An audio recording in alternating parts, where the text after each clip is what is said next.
أعوذ بالله من الشيطان الرجيم. بسم الله الرحمن الرحيم. ومن أحسن قولا ممن دعا إلى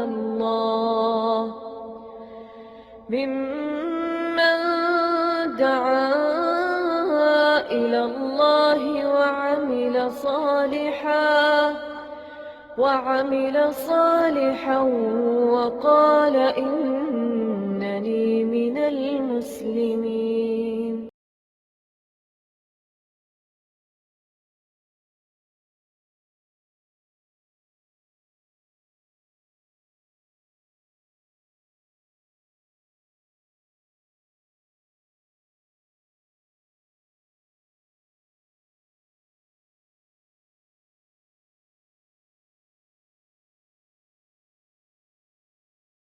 إن الحمد لله نحمده ونستعينه ونستغفره ونعوذ بالله من شرور أنفسنا ومن سيئات أعمالنا من يهده الله فلا مضل له ومن يضلل فلا هادي له وأشهد أن لا إله إلا الله وحده لا شريك له وأشهد أن محمدا عبده ورسوله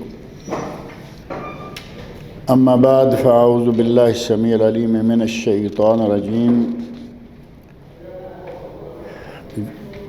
فَإِذَا قَرَأْتَ الْقُرْآنَ فَاسْتَعِذْ بِاللَّهِ مِنَ الشَّيْطَانِ الرَّجِيمِ.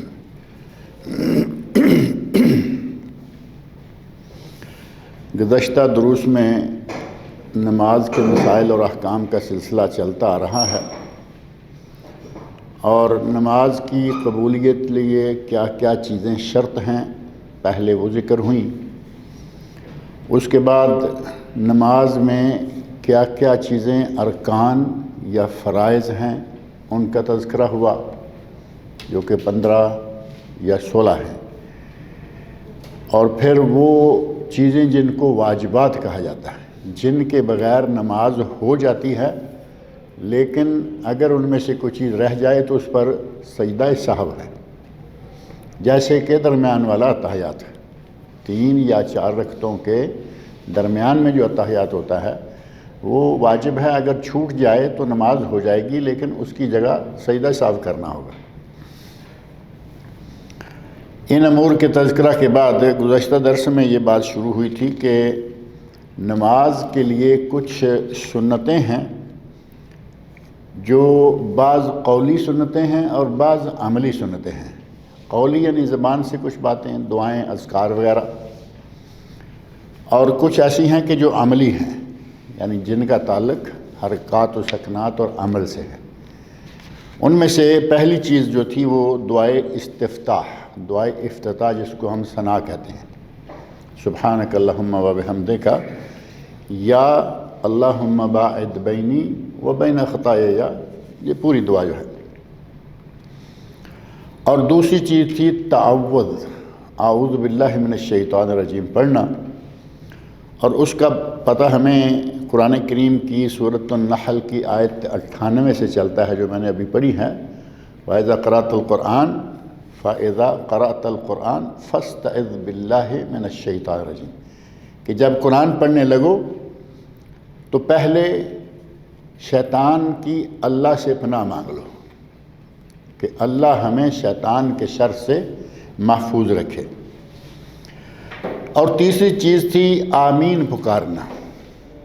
آمین کہنا ایک بات ہے اور آمین پکارنا دوسری بات ہے. پکارنا یعنی آواز کے ساتھ، اگر جماعت کھڑی ہے تو آمین کو بلند آواز سے کہنا یہ سنت ہے، نبی اکرم صلی اللہ علیہ وسلم سے ثابت ہے، اور صحابہ کرام رضی اللہ عنہم کا آمین کہنا کچھ اس انداز میں تھا. صحابی بیان کرتے ہیں کہ صحابہ آمین اس طرح کہا کرتے تھے، وَأَنَّ لِلْمَسْجِدِ لَلُجَّةً، مسجد میں ایک گونج پیدا ہو جاتی تھی. اگر ہمارے پاکستان کی مسجدوں کا حساب لگایا جائے تو وہاں گونج تو نہیں، کبھی کبھی کھانسی کی آواز آتی ہے صرف. گونج آمین سے نہیں ہوگی، کیونکہ وہ تو بالکل آواز نکالنے کے قائل نہیں ہے، جبکہ رسول اللہ صلی اللہ علیہ وسلم خود بلند آواز سے آمین کہتے اور صحابہ بھی کہتے، جیسا کہ دلائل گزشتہ درس میں آپ کے سامنے آ گئے تھے۔ ان میں سے ایک سنن ابو داؤد اور ترمذی کی حدیث جو کہ صحیح سند سے ثابت ہے، جس میں ہے کہ نبی اکرم صلی اللہ علیہ وسلم جب ولضالین کہتے تو پھر اس کے بعد قال آمین ورفع بہا صوتہ، آپ آمین کہتے اور آمین کے ساتھ اپنی آواز کو بلند کرتے، اور بعض دیگر روایت میں ہے ومد بہا صوتہ، آمین بلند آواز سے کہتے اور آواز کو تھوڑا لمبا کرتے، آمین نہیں بلکہ آمین یعنی تھوڑا سا لمبا کرتے۔ اور صحیح بخاری شریف میں حضرت ابو ہریرہ رضی اللہ عنہ سے مروی حدیث ہے، جس میں ہے اذا نبی صلی اللہ علیہ وسلم کا ارشاد ہے اذا امن الامام فامنوا، جب امام آمین کہے تو تم بھی آمین کہو، فانہ من وافق تامینہ تامین الملائکہ، جس کا آمین کہنا فرشتوں کے آمین کہنے سے مل گیا، غفر لہ ما تقدم من ذنبہ، اس کے پہلے سارے گناہ معاف ہوئے۔ کیا کیا ہے؟ صرف آمین کہا، لیکن گناہ معاف کرانے کے لیے لوگوں کی گرم باتیں، لوگوں کی گرم نگاہیں، آپ نے آمین کہا، سلام پھیرنے کے بعد دیکھیں گے، بڑا غور سے گھوریں گے کہ یہ وہابی کہاں سے آ گیا، اس نے آمین آواز سے۔ مغفرت سارے گناہوں کی، لیکن یہاں صرف یہ برداشت کرنا ہوگا کہ آپ کو وہابی کہتے ہیں کہیں، گلابی کہتے ہیں کہیں، کچھ نام انڈیا میں میرے سننے میں آتا ہے، کچھ انگلش میں بھی ہیں، وہ جیسے یو پی اے پی کر کے ہے نا، اس طرح کا نام بھی بعض لوگوں نے رکھا ہوا ہے حدیث کا، تو ٹھیک ہے، کوئی بات نہیں، جو نام لیتا ہے لیتا رہے، ہمیں سنت رسول سے غرض ہے۔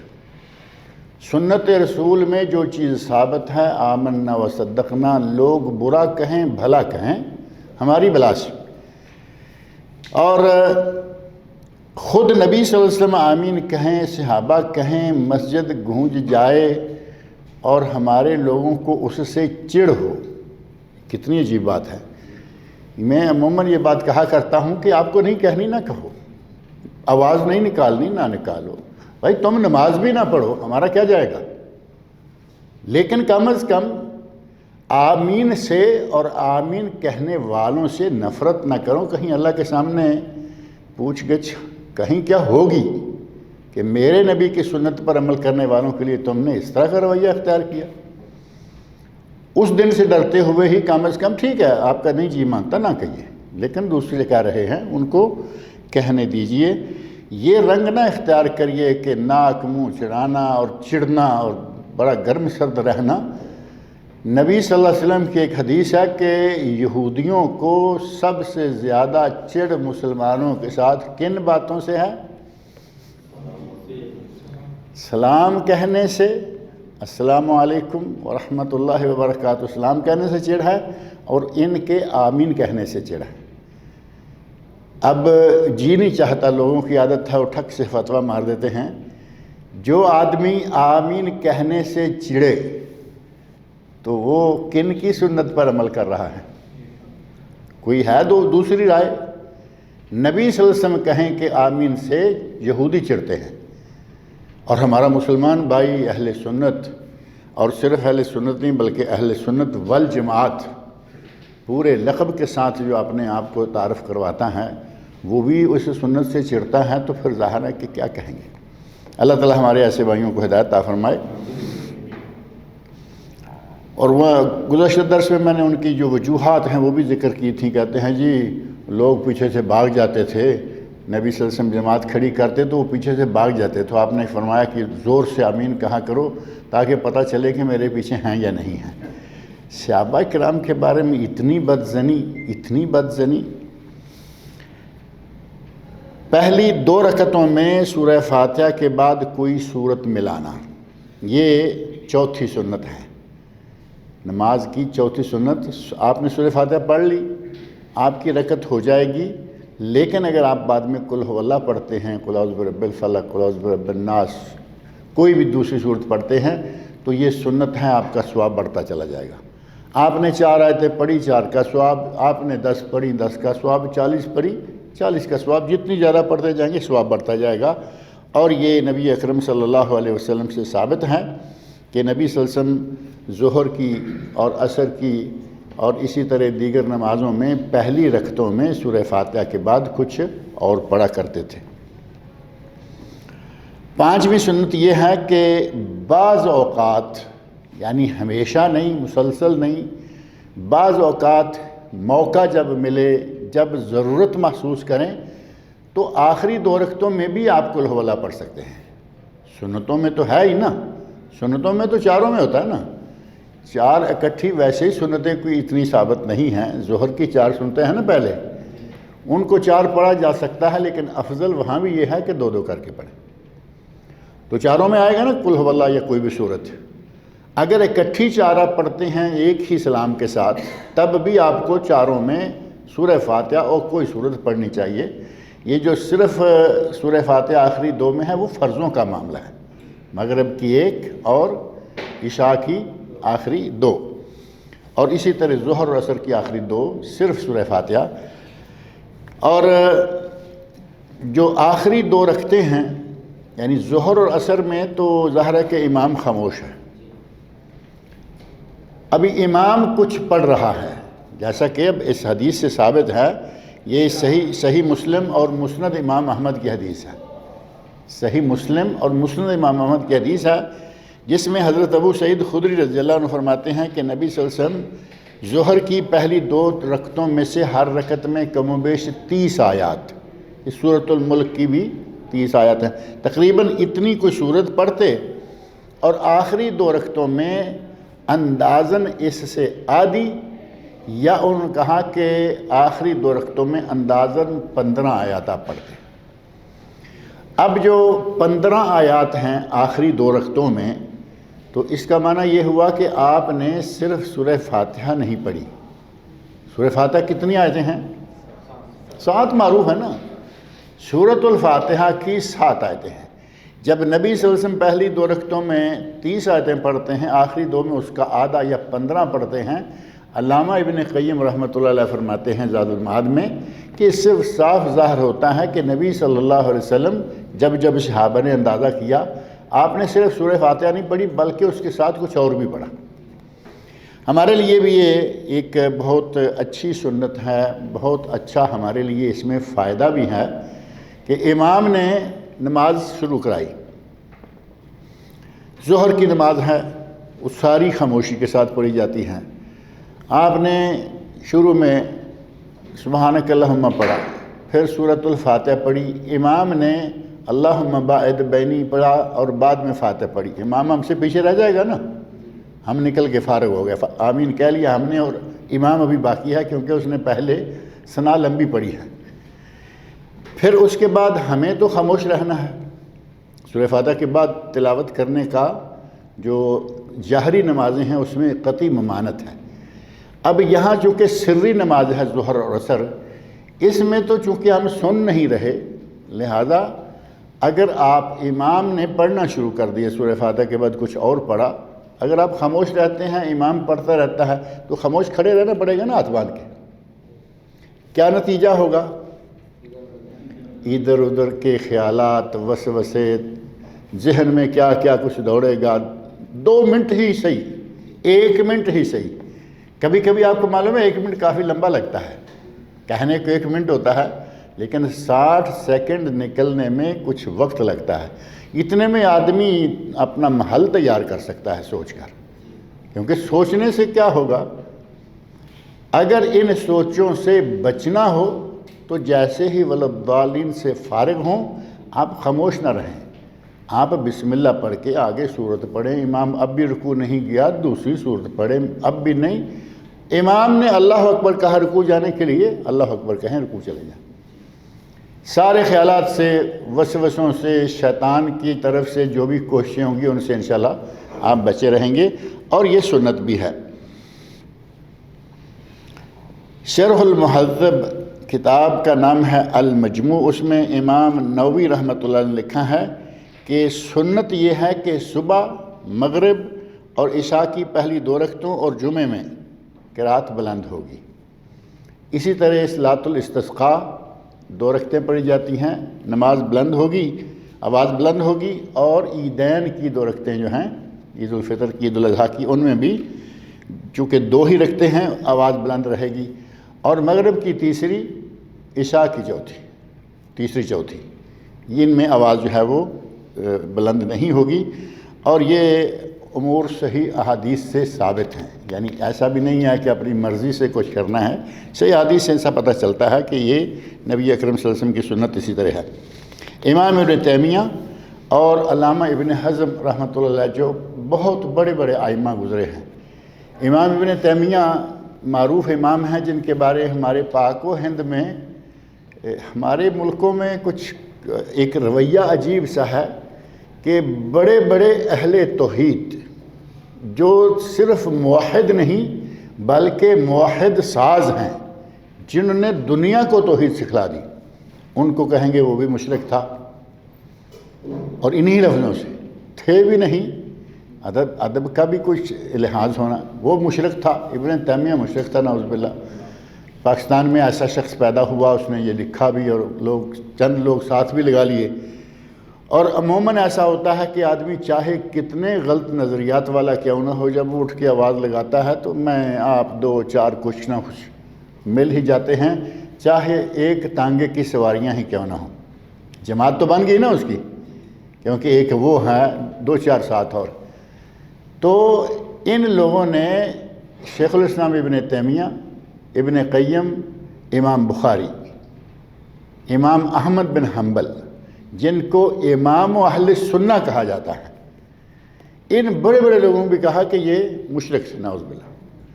اسی طرح پھر ان سے ہٹے تو ہمارے اہل سنت والجماعت کا ہلانے والے لوگوں میں سے ایک ٹولہ ہے، بہت بڑی تعداد میں شیخ الاسلام ابن تیمیہ کا نام لے کے برا بلا کہتے تھکتے نہیں، اور ان کا گناہ کیا ہے کہ وہ حق کو حق کہتے ہیں، کتاب اللہ اور سنت رسول کو اپناتے ہیں۔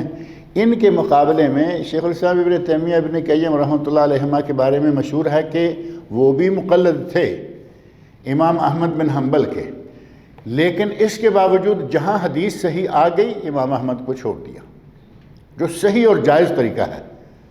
آپ کسی بھی امام کی تقلید کیجئے، لیکن قرآن کو چھوڑ کے تو نہیں، نبی صلی اللہ علیہ وسلم کے فرمان کو چھوڑ کے تو نہیں۔ جہاں نہ قرآن سے کچھ مل رہا ہے نہ حدیث سے کچھ مل رہا ہے، اجتہادی مسئلہ ہے، کسی امام کے لیے لیجیے، کوئی بات نہیں۔ تو انہوں نے ایسا ہی کیا، لیکن جہاں حدیث آئی وہاں انہوں نے حدیث کو مانا، امام کے قول کو چھوڑ دیا۔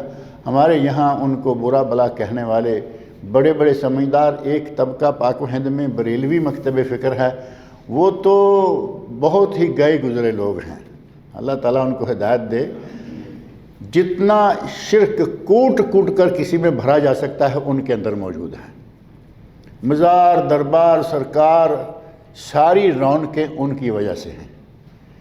اور دوسرا طبقہ ہمارے اس سے بہتر ہے، جو جن کو لوگ وہابی کہتے ہیں، لیکن ان کے اندر بھی یہ چیزیں پائی جاتی ہیں کہ وہ بھی جب توحید کے مسائل آتے ہیں، عقائد کے مسائل آتے ہیں، تو وہ بھی نہ ابن تیمیہ کو مانتے ہیں نہ کسی دوسرے کو مانتے ہیں، وہ پھر اپنی، حتیٰ کہ امام ابو حنیفہ کو نہیں مانتے۔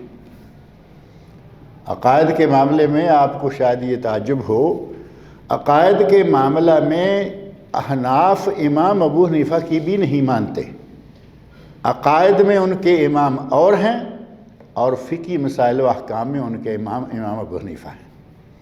تو کس عجیب قسم کی تقسیم ان لوگوں نے کر رکھی ہے۔ قرآن کریم آ جائے آمنا و صدقنا، حدیث آ جائے صحیح سند سے ثابت ہے آمنا و صدقنا۔ اب اس کے بعد جو مسئلہ ہے ائمہ کرام کا، وہ قابل احترام شخصیات تھیں، اور ان کا احترام کرنا چاہیے، ہونا چاہیے، لیکن وہ نبی نہیں تھے کہ ان کی ہر بات صحیح ہو اور ہر بات مانی جائے۔ پاک و ہند کے بعض علماء نے محنت کی، کوشش کی، ان لوگوں کو سمجھانے کے لیے کہا کہ بھائی تمہاری کتابوں میں غلطیاں ہیں، یہ غلطیاں ہیں نکال لو، تو غلطیوں کو نہیں مانا گیا، بلکہ ایسے ایسے سخت قسم کے نظام، قانون اور اصول بنائے اپنے لیے اپنے آپ کو سنبھالنے، اپنے امام کی حمایت کرنے کے لیے، کہ تعجب آتا ہے کہ عالم ہو کر اتنا گر جائے گا وہ قرآن و سنت کے مقابلے میں۔ اصول کرخی بڑی مشہور و معروف کتاب ہے فقہ حنفی میں۔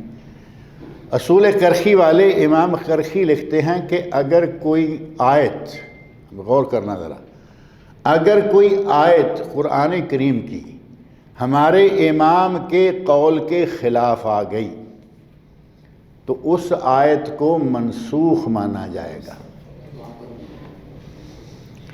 اور اگر منسوخ نہیں مانتے تو پھر کم از کم تعویل کی جائے گی، یعنی آیت کا مفہوم امام صاحب کے قول کے مطابق کیا جائے گا۔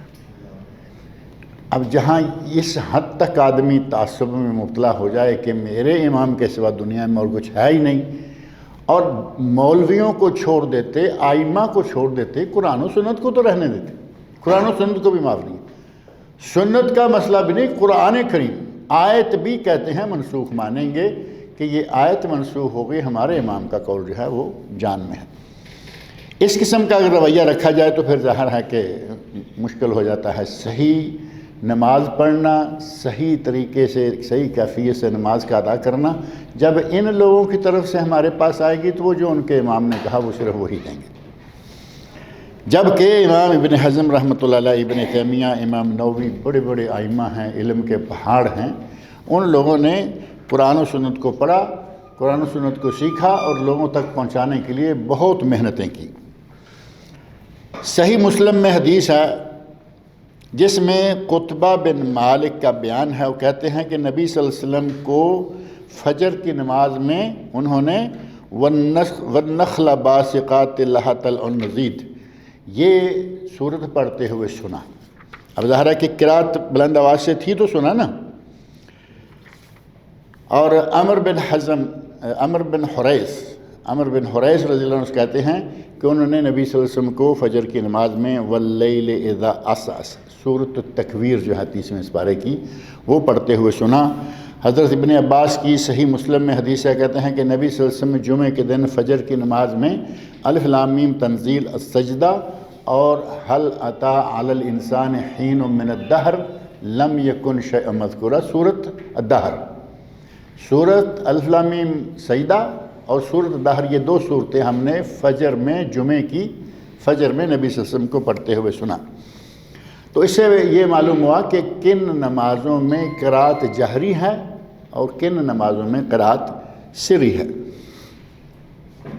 جہاں تک مغرب اور عشاء کی پہلی 2 رکعتوں میں جہری قرات ہے، اس کے بارے میں پوری امت کا اجماع ہے، یعنی کسی کا کوئی اختلاف نہیں ہے کہ یہ قرات جو ہے وہ جہری کی جائے گی۔ چھٹی سنت ہے رکوع اور سجدے میں تسبیحات پڑھنا۔ رکوع میں اور سجدے میں، رکوع جائیں تو سبحان ربی العظیم، سبحانک اللہم ربنا و بحمدک اللہم اغفر لی، یہ دعائیں یا کوئی ایک یا کچھ اور دعائیں ہیں ان میں سے کوئی ایک، اور سجدے میں جائیں تو سبحان ربی الاعلیٰ یا سبحانک اللہم ربنا و بحمدک اللہم اغفر لی یا کوئی دوسری دعائیں جو ہیں وہ پڑھنا، یہ سنت سے ثابت ہے۔ صحیح بخاری اور صحیح مسلم میں حضرت حذیفہ رضی اللہ عنہ کی ایک طویل حدیث ہے، اس حدیث میں یہ بھی بات موجود ہے کہ میں نے نبی صلی اللہ علیہ وسلم کے ساتھ نماز پڑھی، اور اس حدیث کی آخر میں ہے، وہ کہتے ہیں کہ پھر آپ نے رکوع کیا اور رکوع میں سبحان ربی العظیم کہا، یعنی سبحان ربی العظیم کی جو تسبیح ہے یہ نبی صلی اللہ علیہ وسلم سے ثابت ہے، انہوں نے آپ کی آواز سے سن کر یہ بات نقل کی۔ اور جب آپ آخر عمر کو پہنچے، جب یہ سورت فَإِذَا فَرَغْتَ فَانْصَبْ وَإِلَىٰ رَبِّكَ فَارْغَب، یہ اور اذا جاء نصر اللہ والفتح ورأيت الناس يدخلون في دين الله افواجا فسبح بحمد ربك واستغفره انه كان توابا، سورت اذا جاء نصر اللہ نصر، جب یہ سورت نازل ہو گئی تو نبی صلی اللہ علیہ وسلم نے سبحان ربی العظیم، سبحان ربی الاعلیٰ دونوں کو چھوڑ دیا اور سبحانک اللہم ربنا و بحمدک اللہم اغفر لی، یہ دعا مسلسل رکوع میں اور سجدے میں پڑھنا شروع کر دیا۔ اور وہ اس لیے کہ اللہ نے فرمایا ہے فسبح بحمد ربک واستغفرہ، اپنے رب کی تسبیح بیان کرو اور اپنے رب سے مغفرت اور بخشش طلب کرو۔ جب یہ حکم آ گیا تو آپ نے اس آیت پر یا اس صورت پہ عمل کرتے ہوئے آپ نے سبحان ربی اعلیٰ عظیم اور سبحان ربی اعلیٰ کی جگہ یہ کلمات شروع کر دی، اور یہ ہمیں پڑھنے چاہیے۔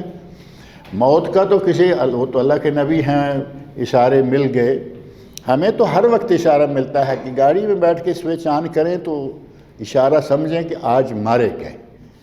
آج کی صورتحال تو یہی ہے نا، مرنے کو کسی کا جی نہیں چاہتا، لیکن گاڑی آج کل جو ہے وہ ایسا ہی ایک کھلونا بنا ہوا ہے کہ کس وقت وہ آپ کو لے جائے گی، مجھے لے جائے گی، کسی کو لے جائے گی، پتہ نہیں چلتا۔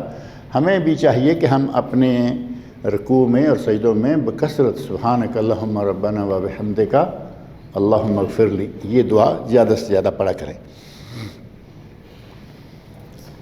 رکوع اور سجدے میں جانے اور ان سے اٹھنے کے لیے تکبیر کہنا، یعنی جب جب رکوع میں جائیں اٹھیں، سجدہ میں جائیں اٹھیں۔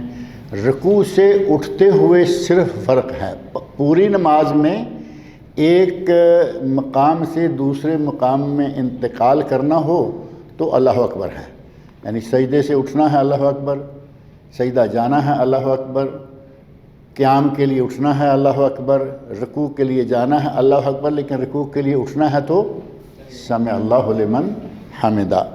یہ تسبیحات جو ہیں صحیح بخاری اور صحیح مسلم میں نبی اکرم صلی اللہ علیہ وسلم سے حضرت ابو ہریرہ رضی اللہ عنہ کی روایت کے مطابق ثابت ہیں۔ اور رکوع سے اٹھنے پر ربنا لک الحمد، اٹھتے ہوئے کیا کہنا ہے؟ سمع اللہ لمن حمدہ، یہ تو ہوا اللہ اکبر کی جگہ۔ اب ذکر ہے جو کھڑے ہونا ہے قومہ میں، رکوع کے بعد قومہ میں ربنا لک الحمد یہ بھی ثابت ہے، اور ربنا ولک الحمد یعنی واو کے اضافہ سے بھی ثابت ہے اور واو کے اضافہ کے بغیر بھی ثابت ہے۔ یہ پڑھنا معصور ہے، مسنون ہے، اور نبی صلی اللہ علیہ وسلم کبھی یہ بھی پڑھتے تھے اللہم ربنا لک الحمد ملء السماوات و ملء الارض و ملء ما شئت من شیء بعد، اے اللہ تیری حمد و ثنا ہے اور تیری اتنی تعریفیں کہ جس سے زمین بھر جائے، آسمان بھر جائے، اور جو چیز تو چاہے وہ بھر جائے۔ اب زمین و آسمان کے بھر جانے کے بعد ہمارے پاس تو کوئی پیمانہ نہیں ہے، فرمایا کہ جو تو چاہے یا اللہ وہ بھی بھر جائے، تیرے لیے میری طرف سے اتنی حمد و ثنا ہے، اتنی تعریفیں ہیں۔ یہ صحیح مسلم میں ہے، اور صحیح مسلم میں ہی حضرت عبداللہ بن عباس رضی اللہ عنہما سے مروی ایک دعا اور بھی ہے جو اس سے تھوڑی اور لمبی ہے، اللہم ربنا لک الحمد ملء السماوات و ملء الارض وما بینہما و ملء ما شئت من شیء بعد۔ یہاں تک پہلی دعا جو ہے وہ تھی۔ یہاں آگے ہے اہل الثناء والمجد، اہل الثناء اے اللہ تو ثنا اور مجد بزرگی والا ہے، لا مانع، اور آگے الفاظ ہیں حق ما قال العبد حق ما قال العبد وکلنا لک عبد، بندے نے جو کہا سچ کہا کہ تو واقعی مجد اور بزرگی والا ہے اور ہم سب تیرے بندے ہیں۔ لا مانع لما اعطیت، کوئی روک نہیں سکتا جس سے تو دے، ولا معطی لما منعت، اور کوئی دے نہیں سکتا جس سے تو روک لے۔ ہمارے یہاں تو لینے والے دینے والے بہت ہوتے ہیں نا، ہمارے یہاں تو زور زبردستی اللہ کے بھیجے ہوئے فرشتوں سے زور زبردستی۔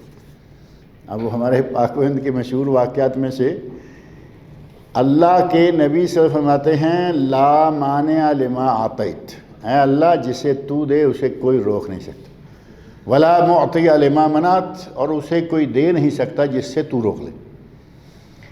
اب ہماری کہانیوں میں سے ایک معروف سی کہانی ہے، کہتے ہیں شیخ عبد القادر جیلانی رحمۃ اللہ علیہ، ان کی مریدنی تھی جو 11ویں کا تو میرا تصور ہے نا، ہم پاکستان میں کیا انڈیا میں 11ویں دینے والی پکی ان کی مریدنی تھی۔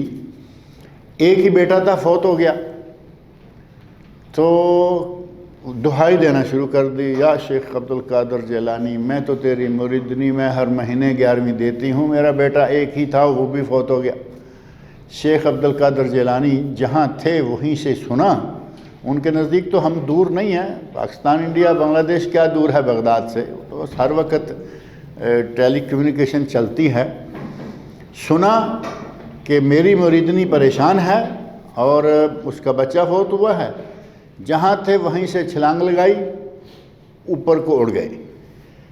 ملک الموت اسرائیل نے جو تھیلا روحوں کا لیا ہوا تھا وہ لے کے ابھی آسمان کی طرف جا رہے ہیں، تو انہوں نے راستے میں پکڑ لیا۔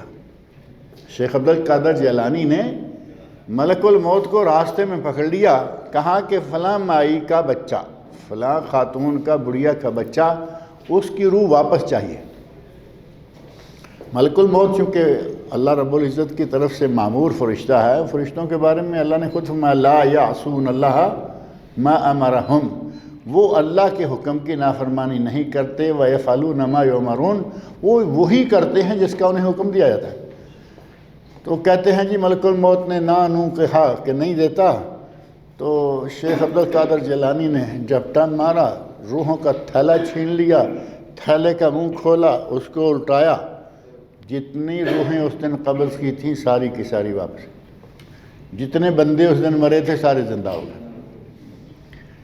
اب بتائیے جس کے ذہن میں یہ ڈالا جائے اللہم لا مانع لما اعطیت ولا معطی لما منعت، اس کا اس کے دل میں کیا گزر ہوگا؟ اللہ جسے دے اسے روک کو نہیں سکتا، اللہ جسے روکے کہتے ہیں کہ اللہ نے بچہ لے لیا تھا، شیخ عبد القادر جیلانی نے واپس کر دیا۔ اس قسم کی کہانیاں جبکہ نبی اکرم صلی اللہ علیہ وسلم اس قسم کے الفاظ جو ہیں وہ پڑھا کرتے تھے۔ صحیح بخاری میں حضرت رفاع بن رافع زرقی رضی اللہ عنہ بیان کرتے ہیں کہ ہم ایک روز نبی صلی اللہ علیہ وسلم کے پیچھے نماز پڑھ رہے تھے، جب آپ نے رکوع سے سر اٹھایا تو فرمایا سمع اللہ لمن حمدہ ربنا ولک الحمد حمدا کثیرا طیبا مبارکا فیہ۔ یہ الفاظ جو ہیں ایک آدمی نے کہے، نبی صلی اللہ علیہ وسلم جماعت کرا رہے ہیں، آپ نے رکوع سے سر اٹھایا، آپ نے کہا سمع اللہ لمن حمدہ، پیچھے والے نے کہا ربنا لک الحمد حمدا کثیرا طیبا مبارکا فیہ۔ نبی اکرم صلی اللہ علیہ وسلم نے نماز مکمل کرنے کے بعد پوچھا من المتکلم، کون تھا جو بولا، کون تھا جس نے کچھ کلمات کہے؟ قال انا، صحابی نے کہا کہ یا رسول اللہ میں نے کہے ہیں۔ قال رأیت بضعۃ وثلاثین ملکا یبتدرونها ایہم یکتبها اول، میں نے 30 سے کچھ زیادہ فرشتوں کو دیکھا ہے کہ وہ سارے بھاگ کے کوشش کر رہے تھے کہ اس کا ثواب سب سے پہلے کون لکھے۔ اتنا ثواب ہے ان کلمات کا۔ کلمات کتنے ہیں؟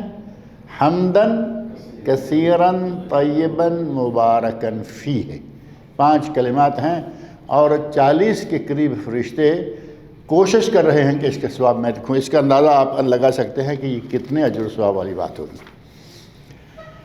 2 سجدوں کے درمیان دعا کرنا یہ بھی سنت ہے، فرض نہیں ہے، واجب نہیں ہے، رکن نہیں، شرط نہیں، لیکن سنت ہے۔ اب جب آپ کو ایک سجدہ کر کے بیٹھنا ہے، بیٹھنے میں اطمینان کرنا ہے، جیسا کہ بات پہلے گزری نا کہ سجدے سے اٹھ کر بیٹھنا اور مطمئن ہونا ہے، اور یہ مطمئن ہونا واجب ہے بلکہ رکن ہے۔ اب جب مطمئن ہوں گے تو بیٹھ کے کیا کریں گے؟ نماز کی تو کوئی ایسی جگہ ہے نہیں کہ جہاں صرف خاموشی سے تھوڑی دیر کھڑے رہنا ہو، صاحب مسلسل یا امام پڑھ رہا ہے آپ سن رہے ہیں، یا آپ پڑھ رہے ہیں اور امام پڑھ رہا ہے۔ یہاں 2 سجدوں کے درمیان وہ صرف جھٹکا دے کے زمین پہ ایک مرتبہ پیشانی لگائی، جھٹکا دیا، اٹھے دوبارہ جا کے لگا لے، یہ نہیں، بلکہ یہاں دعا ہے، نبی اکرم صلی اللہ علیہ وسلم سے ثابت ہے۔ سنن ابو داؤد، ترمذی اور ابن ماجہ میں حدیث ہے جس میں حضرت ابن عباس رضی اللہ عنہ فرماتے ہیں کہ نبی صلی اللہ علیہ وسلم رات کی نماز میں 2 سجدوں کے درمیان یہ دعا مانگا کرتے تھے، رب اغفر لی ورحمنی وجبرنی ورزقنی ورفانی۔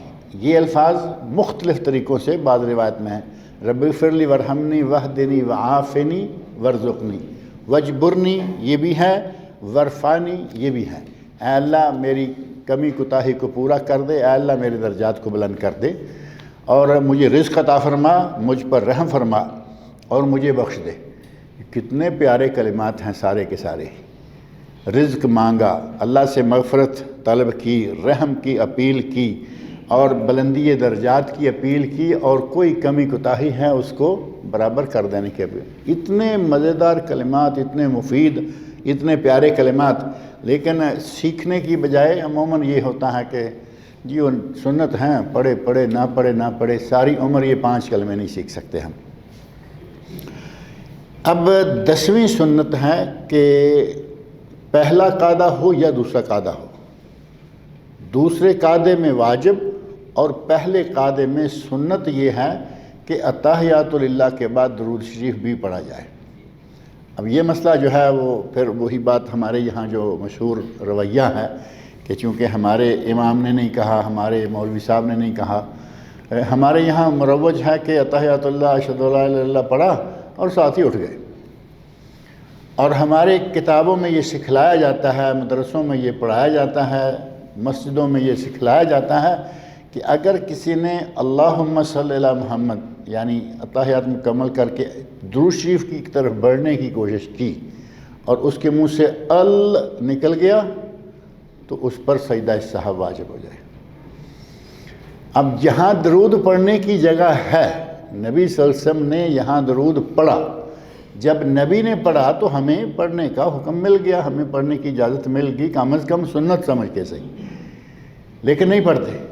الٹا جو پڑھنے لگتا ہے وہ کہتے ہیں جی بھول کے پڑھنے لگا ہے، اس کو بھول پر سجدہ سہو کرنا ہوگا، جبکہ ام المومنین حضرت عائشہ صدیقہ رضی اللہ عنہ سے مروی حدیث ہے سنن نسائی اور مسند صحیح ابو عوانہ میں، وہ کہتی ہیں کہ نبی اکرم صلی اللہ علیہ وسلم کے لیے ہم رات کو مسواک اور پانی تیار کرتے، یعنی مسواک تیار کر دیتے، پانی رکھ دیتے، اور جب نبی صلی اللہ علیہ وسلم چاہتے اللہ رب العزت کی توفیق سے جب اللہ اٹھاتا آپ اٹھ جاتے، یعنی تہجد کے لیے، اور آپ جتنی رکعتیں پڑھنا چاہتے پڑھتے، اور عموماً آپ 9 رکعتیں پڑھتے، 9 رکعتیں اور 11 رکعتیں جو تہجد کی نماز ہے۔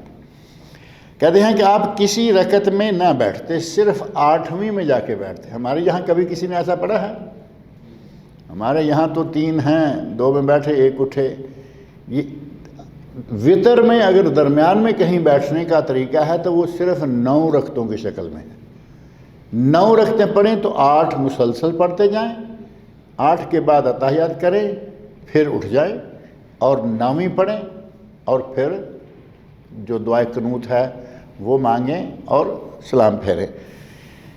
نبی صلی اللہ علیہ وسلم صرف 8ویں رکعت میں بیٹھتے اور اللہ کی حمد و ثنا بیان کرتے۔ 8ویں رکعت میں جو بیٹھتے تو کیا پڑھتے؟ چونکہ آپ نبی صلی اللہ علیہ وسلم کے گھر میں، حضرت عائشہ رضی اللہ عنہ گھر میں موجود ہیں، اور نماز پڑھنے والے کے پاس بیٹھے آدمی کو پتہ چلتا ہے کہ اب یہ کہاں پہنچا ہے، کیا پڑھ رہا ہے، تھوڑا سا احساس۔ جب 2 میاں بیوی اکیلے ہی ہوں کمرے میں، نہ اے سی تھے کہ آواز نہیں آئے گی، نہ پنکھے تھے کہ آواز جو ہے وہ گڑمڑ، کچھ بھی نہیں تھا۔ اللہ رب العزت نے اس وقت کے حالات جو ہے وہ ایسے بنائے ہوئے تھے کہ پوری خاموشی ہے تہجد کے وقت، تو منہ سے معمولی جو آواز نکلتی ہے وہ بھی سنی جا سکتی تھی۔ آج بھی وہ دیہات میں بعض میں ماحول موجود ہے۔ تو وہ کہتی ہیں کہ میں نے یہ بات سنتی تھی کہ نبی صلی اللہ علیہ وسلم اتحیات پہلے میں بیٹھتے، اللہ کی حمد و ثنا اتحیات للہ والصلوات بیان کرتے اور اس کے نبی پر درود بھیجتے۔ اب اس کے نبی کون ہیں؟ خود رسول اللہ صلی اللہ علیہ وسلم۔ اور درود کیا ہے؟ اللہم صلی علی محمد۔ نبی صلی اللہ علیہ وسلم تہجد میں پہلے قعدہ میں، وطروں کے یا تہجد کے پہلے قعدہ میں درود شریف پڑھتے۔ اب صحیح حدیث صحیح سند سے ثابت ہے کہ پہلے قعدہ میں بھی آپ درود پڑھتے، اور ہمارے یہاں سجدہ صاحب واجب کر دیا ہے۔ ایک طرف گالیاں دیتے ہیں درود نہ پڑھنے پر، حالانکہ وہ پڑھتے ہیں لیکن ان کے طریقے سے نہیں پڑھتے، یعنی مر گیا مردود، نہ فاتحہ نہ درود۔ ان کے طریقے سے پڑھیں گے تو پھر مردود بھی نہیں مرے گا، فاتحہ درود بھی ہو جائے گی کہ بھائی 3-4 دن پڑھو فاتحہ پڑھو۔ جہاں جنازے میں پڑھنے کی جگہ تھی وہاں پڑھ کے نہیں آئے۔ جنازے میں ہمارے یہاں درود نہیں پڑھا جاتا، جو فاتحہ ہے جنازے میں فاتحہ نہیں پڑھتے، سبحانک اللہم پہلی تکبیر ختم، دوسری میں اللہم صلی علی محمد، تیسری میں دعا، چوتھی پر سلام۔ جبکہ پہلی تکبیر کے بعد سورۃ الفاتحہ کا پڑھنا صحیح حدیث میں ثابت ہے، اور سبحانک اللہم کا پڑھنا کسی بھی حدیث میں ثابت نہیں ہے۔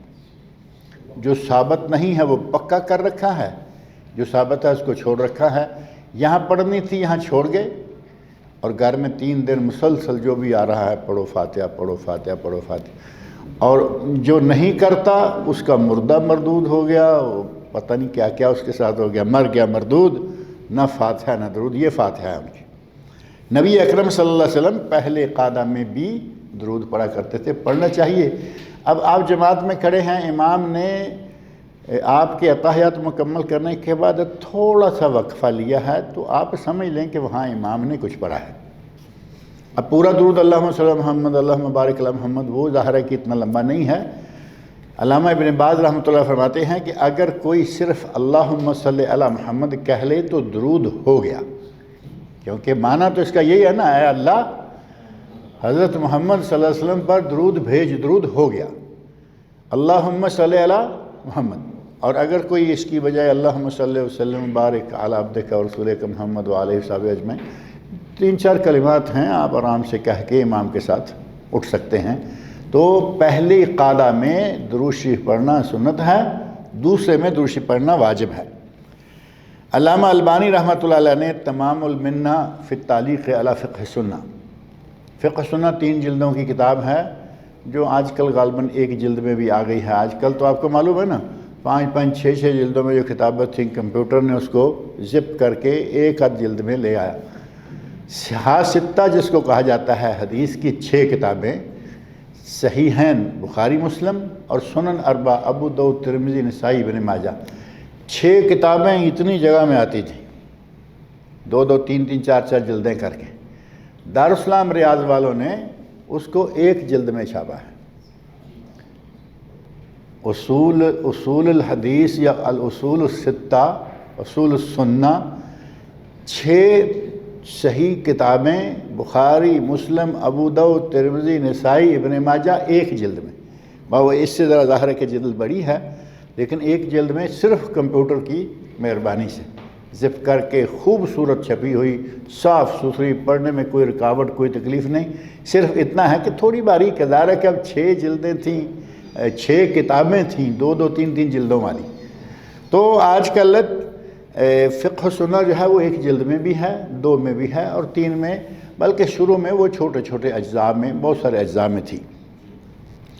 علامہ البانی رحمۃ اللہ علیہ نے وہ فقہ سنہ جیسے ابھی ہم یہاں پڑھ رہے ہیں نا، ایسے اپنے درسوں میں پڑھی، اور انہوں نے کچھ تعلیقات لکھی کہ یہ حدیث صحیح ہے، یہ حدیث ضعیف ہے، یہ مسئلہ ایسے ہے ایسے ہے۔ اس کا نام پھر رکھا انہوں نے تمام المنہ فی التعلیق علی فقہ سنہ۔ اس تمام المنہ میں امام علامہ البانی رحمۃ اللہ علیہ کہتے ہیں کہ پہلے قعدہ میں درود شریف پڑھنا سنت ہے، اور یہ حدیث اس کی دلیل ہے، اور یہ بہت قیمتی نقطہ ہے جو اس حدیث سے ملتا ہے۔ یعنی قیمتی نقطہ تو ظاہر ہے کہ خود ہے، ہر مرتبہ درود پڑھیں گے پہلے قعدہ میں، 1 دن میں کئی مرتبہ پڑھنا ملے گا اور الحمدللہ ثواب بڑھ جائے گا۔ اگر کوئی کہے کہ وہ تو نفلی نماز تھی، یعنی تو تہجد تھی اس لیے آپ نے ایسا کیا، جو نفلی نماز تھی تو نماز تو تھی نا، نماز میں آپ نے پڑھا، ہم نماز میں پڑھیں گے نفل ہو یا فرض ہو۔ اگر کوئی کہے نفل میں ممکن ہے فرض میں نہیں ہے، وہ کہتے ہیں کہ نہیں کہنے والے کو دلیل دینی ہوگی۔ ہم دلیل دے رہے ہیں کہ نبی صلی اللہ علیہ وسلم نے نماز میں درود شریف پڑھا پہلی رکعت میں 2 کے بعد پہلے قعدہ میں، اور اگر کسی کو اس پر اعتراض ہے تو وہ دلیل لائے، اور دلیل کہاں سے ملے گی؟ 2 سلام ہیں۔ 11ویں سنت یہ ہے کہ دوسرا سلام پھیرنا سنت ہے۔ سلام 2 ہیں، السلام علیکم ورحمۃ اللہ، السلام علیکم ورحمۃ اللہ۔ یہ جو ہے یہ تو نماز کا رکن ہو گیا، اس کے بغیر تو نماز ختم نہیں ہوگی، جیسا کہ نبی صلی اللہ علیہ وسلم کی حدیث معروف ہے جس میں آپ فرماتے ہیں تحریم تکبیر، نماز کی تحریم، تکبیر تحریمہ جس کو کہتے ہیں، وہ تحلیل تسلیم، اور نماز سے نکلنا وہ ہے سلام سے، تسلیم یعنی السلام علیکم کہنا۔ تو پہلا کہنا جو ہے نا السلام علیکم وہ ہے رکن، فرض، واجب، اور دوسرا سنت ہے۔ اگر کبھی دوسری طرف نہ بھی کہے گا تو نماز ہو جائے گی، لیکن سنت پہ عمل کریں گے ثواب زیادہ ہو جائے گا۔ اور کبھی کبھی نبی صلی اللہ علیہ وسلم صرف 1 سلام کہہ بھی لیا کرتے تھے، جیسے یہاں جنازہ میں تو معروف ہے نا، ہمارے لوگوں میں بڑا پریشانی کا مسئلہ بن جاتا ہے، جنازہ پڑھتے جب 1 سلام پھیرتے ہیں نا، امام نے کہا السلام علیکم ورحمۃ اللہ تو چھوڑ دیا، ہمارے سے کہتے ہیں السلام علیکم ورحمۃ اللہ، ہمارا یہ سسٹم شاید آپ نے دیکھا ہوگا، السلام علیکم ورحمۃ اللہ، السلام علیکم ورحمۃ اللہ، دائیں طرف سلام پھیرا تو دائیں ہاتھ نیچے نکال دیا، بائیں طرف سلام پھیرا بائیں نکال دیا۔ اب وہ ایسے کر کے کیسے چھوڑیں گے، ان کو تو یہ بھی نکالنا ہے نا، تو پھر ادھر بھی سلام پھیرتے ہیں، جبکہ نبی صلی اللہ علیہ وسلم سے ایک مرتبہ سلام پھیرنا ثابت ہے اور جائز ہے، اور یہ حدیث آپ کے سامنے سنن ترمذی اور سنن ابن ماجہ کی صحیح سند سے حدیث ثابت ہے۔ حضرت عائشہ رضی اللہ عنہ فرماتی ہیں کہ نبی صلی اللہ علیہ وسلم نماز میں اپنے چہرے کے رخ پر سامنے کی طرف ایک سلام کہتے، چہرے کے رخ پر سامنے کی طرف ایک مرتبہ السلام علیکم کہتے، لیکن تھوڑا سا چہرہ دائیں طرف کر لیتے، یعنی جو پورا ہے نا اس طرح وہ نہیں، جب ایک سلام ہے تو ایسے ہی السلام علیکم ورحمۃ اللہ تھوڑا سا دائیں طرف گھما لیتے اور اسی پر کفایت کرتے، یہ بھی سنت ہے، جائز ہے، ثابت ہے۔ اب اگلا 12واں مسئلہ، 12ویں سنت، یہ عملی سنت ہے، یعنی اس میں زبان والی بات نہیں، اس میں کچھ حرکت والی بات ہے، اور وہ ہے رفع الیدین۔ اور رفع الیدین وہ سنت ہے جس میں ہمارے پاک و ہند میں آج تک اتفاق نہیں ہو سکا، آج تک بس وہی چل رہا ہے، میں لکھ رہا ہوں، آپ لکھ رہے ہیں، وہ لکھ رہے ہیں، وہ اپنے حق میں، میں اپنے حق میں، کتابوں کے انبار لگ گئے، مارکیٹ بھری ہوئی ہے رفع الیدین کے موضوع پر کتابوں کے سلسلہ میں، جبکہ تکبیر تحریمہ والی رفع الیدین سے کسی کو انکار نہیں، سارے مانتے ہیں نا، کوئی ایسے کرتا ہے، کوئی ایسے کرتا ہے، کوئی ایسے کرتا ہے، یہ جو ایسے کرتے ہیں وہ تو لائق ہی نہیں ہے، کیونکہ کم از کم کندھوں یا کانوں تک آنی چاہیے، یہ دو جگہیں، حذو منکبیہ اور حذو اذنیہ، شحمتِ اذنیہ، شحمہ یہ ہے، یہ نیچے کی جو ہوتی ہے نا شحمہ، اور یہ فرو اذنیہ ہوتا ہے، نیچے کے کانوں کی جو لویں ہیں ان تک آپ کی انگلیاں پہنچ جاتی ہیں یا کندھوں تک، دونوں جائز ہیں، اور اس میں کسی کو اختلاف نہیں ہے، سارے حنفی، شافعی، مالکی، حنبلی، وہابی، سنی، شیعہ سب کرتے ہیں۔ اب اگر کہا جائے جیسا کہ پہلے آمین کے مسئلے میں کہا کہ صحابہ بھاگ جاتے تھے اس لیے بلند آواز سے آمین کا کہا، نعوذ باللہ، اسی طرح اس میں کہتے ہیں کہ صحابہ اپنی بغلوں میں بت لے کے آ جاتے تھے، بے سروپا قسم کی داستانیں کر کر کے سنت رسول سے لوگوں کو متنفر کرنا۔ اب مان لیا صحابہ تھے، اور صحابہ تو ہو نہیں سکتے، وہ منافق ہی کوئی ہو سکتا ہے، پھر بھی یہ بات سمجھ میں نہیں آ سکتی کہ منافق ہی نماز پڑھنے آ گیا اور اس نے اپنے بغلوں میں بت لے لیے، دو صف میں کھڑا ہو گیا، امام نے کہا اللہ اکبر، یہ کہے گا نا اللہ اکبر، ہاتھ بھی اٹھائے گا، بت گر گئے، بات ختم ہو گئی نا۔ اب رکوع کے بعد پھر کرنے کی کیا ضرورت تھی؟ رکوع کو جاتے ہوئے کرنے کی کیا ضرورت تھی؟ کیونکہ رکوع پہ جاتے ہوئے تو ویسے ہی بغلیں کھل جائیں گی۔ ان دونوں جگہوں پہ خاص طور پر جب تھوڑا سا غور کریں کہ پہلی کے ساتھ بت گر گئے، اگر بت ہی گروانے مقصود تھے تو اب رکوع کے بعد اور پہلے والی رفع الیدین کا کوئی مطلب نہیں ہے۔ 2 رکعتیں پڑھ کے جب اتحیات کر کے اٹھیں، تیسری کے لیے ہاتھ باندھتے وقت رفع الیدین کرنے کا کوئی معنی نہیں بنتا، کیونکہ بت تو بت ہے جو گر چکے ہیں۔ کہانیاں، قصے گھڑ گھڑ کے ممبروں پہ کھڑے ہو کر لوگوں کو سنت رسول سے نفرت دلاتے رہتے ہیں، جبکہ ان چیزوں کا کوئی سر پیر نہیں۔ نبی اکرم صلی اللہ علیہ وسلم نے رفع الیدین کی، اور سنن کبریٰ بیہقی میں حدیث ہے کہ آپ نے رفع الیدین کی، ما یزال یرفع حتی لقی اللہ، آپ ہمیشہ رفع الیدین کرتے رہے یہاں تک کہ آپ اپنے رب سے جا ملے، یعنی وفات پانے تک آپ نے جو نماز پڑھی رفع الیدین کے ساتھ پڑھی۔ ہمارے علماء حضرات ایک رنگ اور بھی دیتے ہیں، اور وہ تھوڑا ذہن میں رکھیں، مالک بن حویرث رضی اللہ عنہ کی حدیث ہے، معروف حدیث ہے، صحابی ہیں، صحابی نبی اکرم صلی اللہ علیہ وسلم کے پاس آئے، اسلام قبول کیا، اور ان کا اسلام قبول کرنا نبی صلی اللہ علیہ وسلم کی عمر کے آخری سال میں ہے۔ آئے، اسلام قبول کیا، کچھ مسائل نماز کے دوسرے سیکھے، چلے گئے، پھر آئے اور پھر کچھ سیکھا اور چلے گئے۔ انہوں نے نبی صلی اللہ علیہ وسلم کی جو نماز سکھلائی ہے کہ نبی صلی اللہ علیہ وسلم نے کیسے نماز پڑھی، وہ جو انہوں نے بتایا ہے اس میں ایسا ہے کہ نبی صلی اللہ علیہ وسلم رفع دین کر کے نماز پڑھتے، وہ بیان کرتے ہیں باقاعدہ کہ رکوع جاتے ہوئے، رکوع سے اٹھتے ہوئے بھی آپ رفع دین کرتے تھے، اور 2 رکعتیں پڑھ کر اتحیات کے بعد اٹھتے تو تیسری کے لیے ہاتھ باندھنے سے پہلے بھی رفع دین کرتے۔ اور انہوں نے نماز کا جو طریقہ بیان کیا تفصیلی حدیث میں، اس میں یہ بھی بتایا کہ نبی صلی اللہ علیہ وسلم ایک سجدہ کر کے بیٹھتے، پھر دوسرا سجدہ کرتے، دوسرے سجدے کے بعد سیدھے کھڑے نہیں ہو جاتے تھے بلکہ بیٹھ کے باقاعدہ اطمینان سے پھر اٹھتے تھے، جس کو جلسہ استراحت کہا جاتا ہے۔ اب حدیث ایک اور صحابی ایک، اور نبی صلی اللہ علیہ وسلم کی عمر کے آخری سال میں مسلمان ہونے والا صحابی، جب انہوں نے کہا کہ رفع دین نبی صلی اللہ علیہ وسلم نے کی تو کہا گیا کہ نہیں، نبی صلی اللہ علیہ وسلم نے شروع عمر میں یا شروع اسلام میں رفع دین کی تھی، بعد میں چھوڑ دی۔ وہی صحابی اسی حدیث میں بیان کرتا ہے کہ نبی صلی اللہ علیہ وسلم نے قعدہ جلسہ استراحت کیا، نبی صلی اللہ علیہ وسلم نے جلسہ استراحت کیا تو اس کی باری آتی ہے تو کہتے ہیں کہ نہیں، جب آپ کی عمر زیادہ ہو گئی تھی، جسم بھاری ہو گیا تھا، تو اس وقت آپ نے جلسہ استراحت شروع کیا۔ نقطہ سمجھ میں آیا نہیں؟ ایک حدیث ایک صحابی، آدھی حدیث کو کہتے ہیں پہلی عمر کی بات ہے اور آدھی حدیث کو کہتے ہیں آخری عمر کی بات۔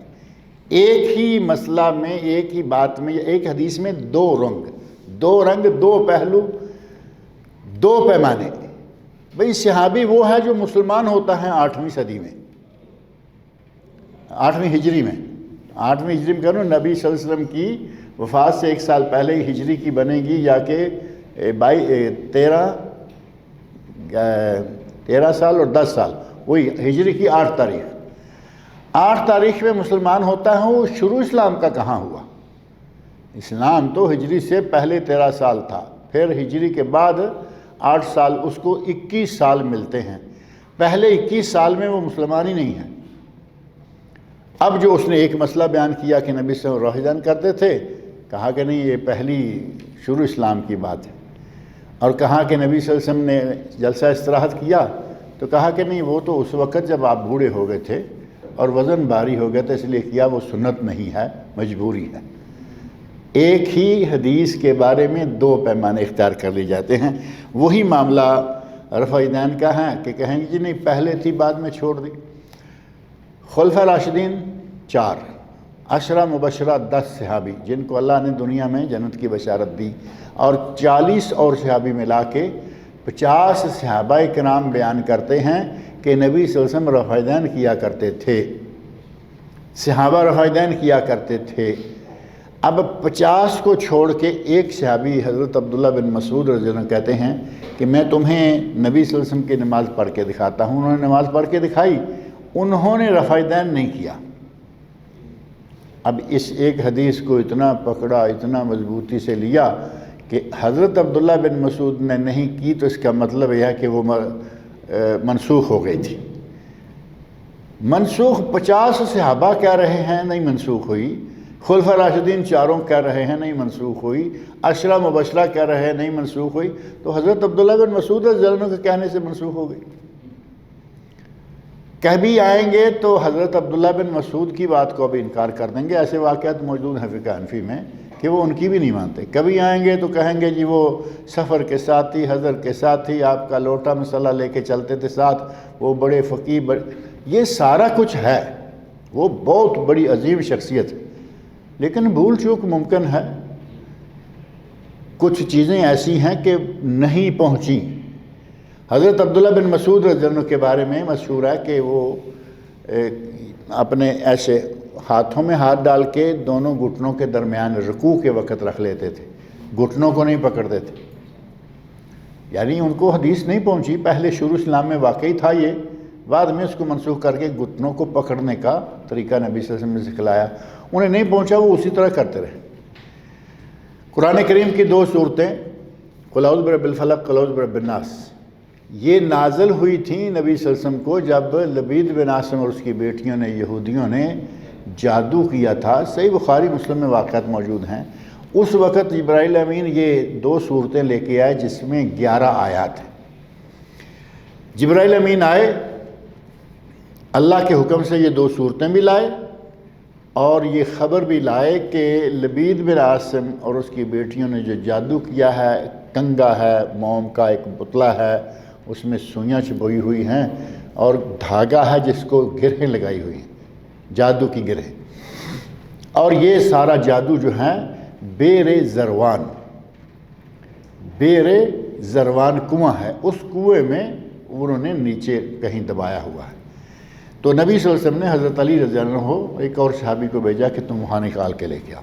وہ نکال کے لے کے آ گئے، وہ سامنے رکھا، وہی پتلا، وہی کنگھی، بال اور دھاگا، 11 گرہ۔ جبرائیل امین علیہ السلام نے کہا کہ اللہ کے نبی یہ دونوں صورتیں پڑھیے۔ دونوں صورتیں آپ نے پڑھنا شروع کر دیں۔ دونوں صورتوں کی 11 آیات ہیں۔ اس دھاگے میں 11 گرہیں تھیں، 11 گرہیں۔ آپ ایک آیت پڑھتے ایک گرہ ٹوٹ جاتی، دوسری آیت پڑھتے دوسری ٹوٹ جاتی، پوری 2 صورتیں پڑھنے تک جادو کا سارا سلسلہ ختم ہو گیا اور نبی اکرم صلی اللہ علیہ وسلم بالکل تندرست و توانا فارغ ہو گئے جادو سے۔ اب یہ نازل تو ہوئی اس موقع پر، لیکن قرآن ہے، پوری امت کا اس بات پر اجماع ہے کہ معوذتین قرآن ہے۔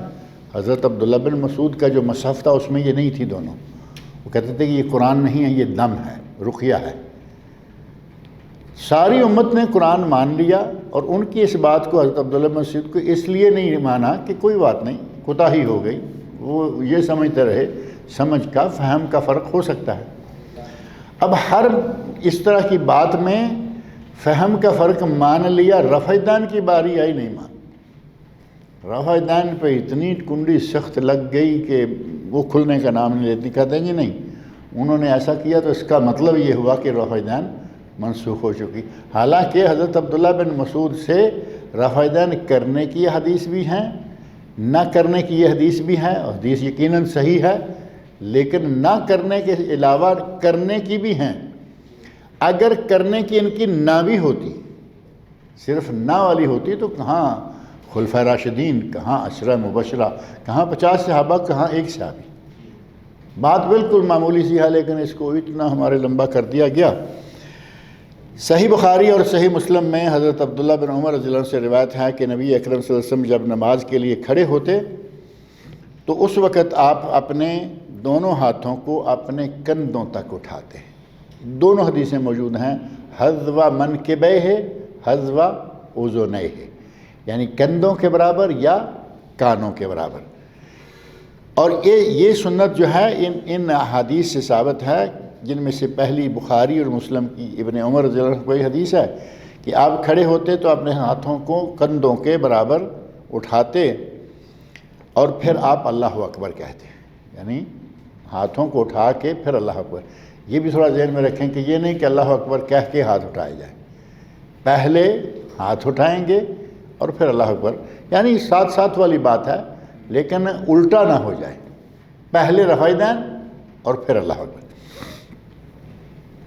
بخاری و مسلم کی ہی دوسری حدیث ہے جو کہ مالک بن حویرث رضی اللہ عنہ سے ہے، وہ بیان کرتے ہیں کہ میں نے نبی صلی اللہ علیہ وسلم کو دیکھا کہ آپ نے تکبیر تحریمہ کہی تو اپنے دونوں ہاتھ اٹھائے، اور وہ کہتے ہیں کہ آپ دونوں ہاتھ اٹھاتے تھے، یہ ماضی استمراری یعنی کانٹینیولی آپ کا یہ عمل تھا، ایک وقت کا، ایک دن کا نہیں، بلکہ استمرار کے ساتھ۔ کانا یرفع، نبی صلی اللہ علیہ وسلم رفع دین کیا کرتے تھے۔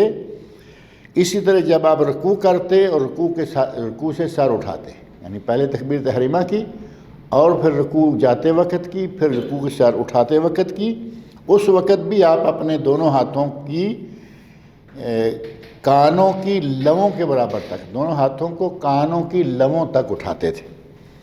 اور جناب نافع روایت کرتے ہیں کہ حضرت، یہ صحیح بخاری میں ہے، حضرت عبداللہ بن عمر رضی اللہ عنہ جب نماز شروع کرتے تو اللہ اکبر کہتے اور اپنے دونوں ہاتھوں کو بلند کرتے، اسی طرح رکوع سے اٹھتے ہوئے سمع اللہ لمن حمدہ کہتے اور دونوں ہاتھوں کو اٹھاتے، اور جب 2 رکعتوں سے تیسری رکعت کے لیے اٹھتے، صحیح بخاری میں وہ رفع دین بھی ثابت۔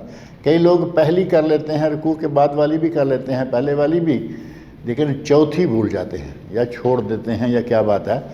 2 رکعتیں پڑھ کے اتحیات کر کے جب اٹھیں تو اس وقت ہاتھ باندھنے سے پہلے پھر رفع دین ہے. اور یہ ضروری نہیں ہے کہ آپ نے 2 رکعتیں کیں اور پھر اٹھے.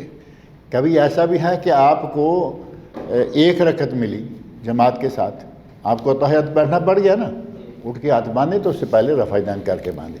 یعنی جب بھی اتحیات کے بعد اگلی رکعت پڑھنے کے لیے اٹھیں تو رفع دین کریں.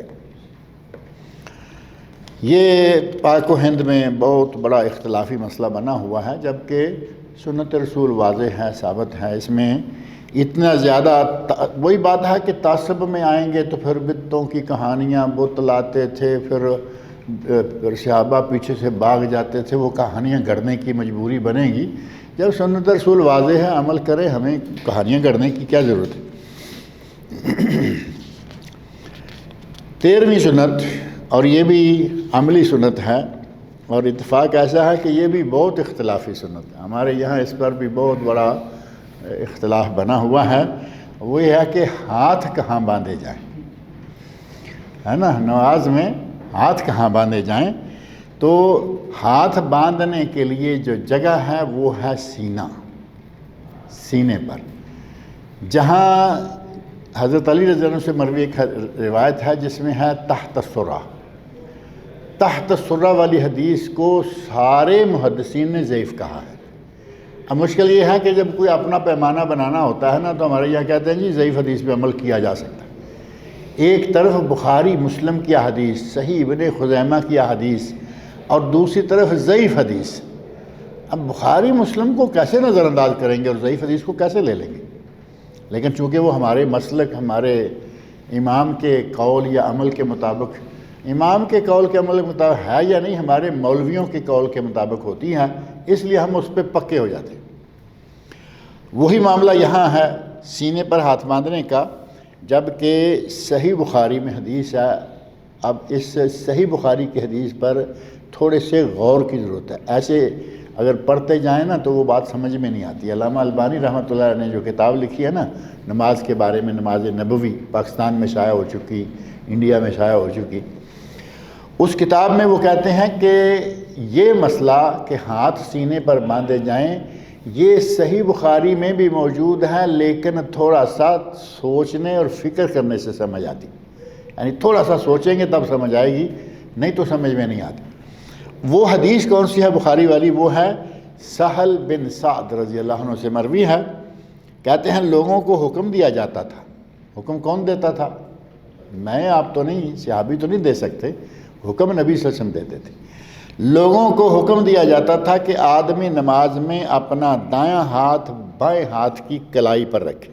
کلائی یہ ہوگی نا، یہ ہے کلائی، یہ ہاتھ ہے، گھٹ سے آگے ہاتھ، آگے کلائی شروع ہوئی، اور یہ ہاتھ ہے دایاں.